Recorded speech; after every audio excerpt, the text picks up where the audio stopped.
ज़ैन नाम का मतलब क्या है? ज़ैन नाम कितना मशहूर है और इंटरनेट की दुनिया में कितना वायरल है?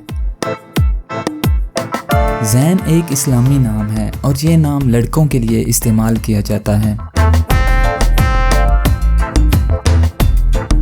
ज़ैन नाम का मतलब खूबसूरती और जीनत है। ज़ैन की इब्तदाई तारीख अरबी ज़ुबान से निकलती है।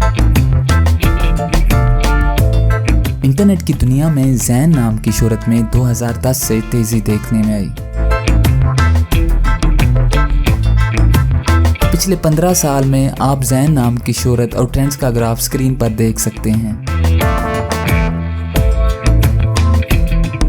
मौजूदा डाटा के लिहाज से ज़ैन नाम 2014 में वायरल रहा और मकबूलियत की हदों को छूने लगा। ज़ैन नाम कुवैत, बहरीन और ब्रुनाई में बहुत पसंद किया जाता है और कसरत से इस्तेमाल में है। अगर आपका नाम ज़ैन है तो कमेंट्स में अपना पूरा नाम लिखें ताकि हम आपके लिए अलग से वीडियो बना सकें। ये वीडियो आप ज़ैन नाम के किसी दोस्त के साथ शेयर कर सकते हैं, यकीनन वो इसे बहुत पसंद करेंगे। इस चैनल पर आप मज़ीद हज़ारों इस्लामी नामों के मानी, ट्रेंड्स और शोहरत का डाटा देख सकते हैं।